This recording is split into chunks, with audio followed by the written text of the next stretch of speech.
ислам 5 негиздин курулган дейт. Ушул сөзгө маани бериңиздер. Курулган деген сөз, стройканы түшүнөсүздөр, элестетиңиздер. Здание курулуп атканда ошонун тиркектери бар, негиздери деп коет, түркүктөрү, сүйөнүчү негизги столптору болот. Пайгамбар саллаллаху алейхи вассалам, бул биз ислам деген бул колго кармалбаган, көзгө көрүнбөгөн, бул маанавий сөз болот. Ушуну биз туура түшүнүш үчүн пайгамбар саллаллаху алейхи вассалам бизге көзгө көрүнгөн, мындай сезип кармала турган нерсеге салыштырып туруп сүрөттөп атат пайгамбар. Мечит элестетиңиз, үйдө элестетиңиз, 4 устуну бар. Себеби дегенде кээ бир маанавий болгон сөздөр көзгө көрүнгөн нерсе менен мисалдаса, ачыкталат, баян бизге толук түшүнүктүүрөөк болот. Мына ушул исламдын 5 түркүгү бар болот. Ушунун негизинде курулган. Эми элестетиңиздер. Түркүк, столб, негиз 5 нерсеге мындай сүйөнүп турат деген. Мунун кайсы бири кулап калса, ал алсыз болуп кыйшайып калат же кулап түшөт толугу менен. Рүкүн, исламдын 5 рүкүнү бар дегенде, таянычы, негизги таянган нерсени рүкүн деп айтат. Мисалы үйдө деле курганда 4 жагына сесмопоиз деп коебу, эмнени куюп, анан калган кирпич серпиш да. Бирок жана 4 бурчу болбосо, чатыр кулап калат. Мына ушул сыяктуу ушуну рүкүн дейт. Рүкүнсүз, тирексиз ислам болбойт деген сөз. Эми суроо келет. 5 түркүк, 5 устун, 5 тирек.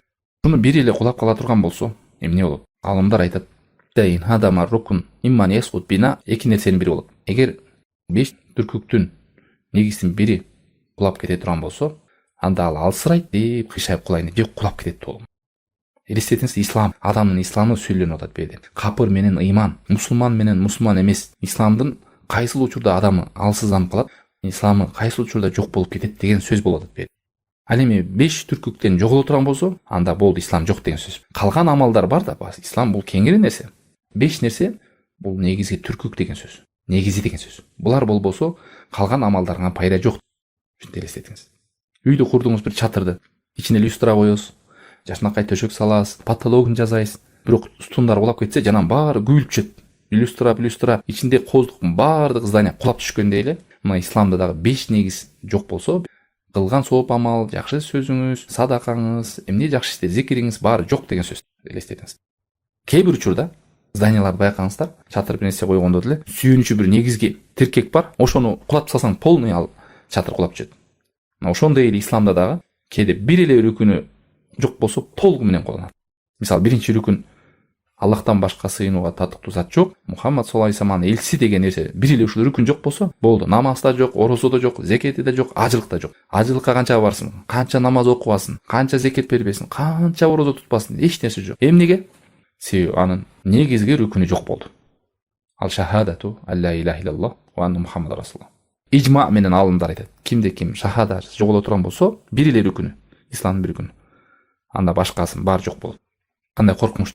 Ошон үчүн алымдар сайрап какшап, адамдар ла илаха иллаллахны үйрөнгүлө, ла илаха иллаллахнын шарттарын билгиле, ла илаха иллаллахнын маанисин буза турган нерселерди билгиле, Мухаммад расулуллахнын шарттарын билгиле, Мухаммад расулуллахнын буза турган нерселерди билгиле, ошол нерсени сак болуш үчүн деп күйүп бышып айтып аткан себеби ушуда.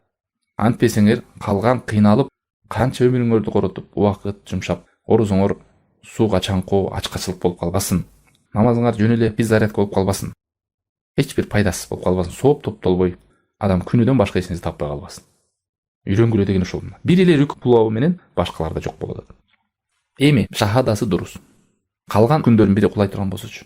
Алымдар айтат: "Фа амма бакиятул аркан, ва ида фуқида минха ма вужуду шахадатейн,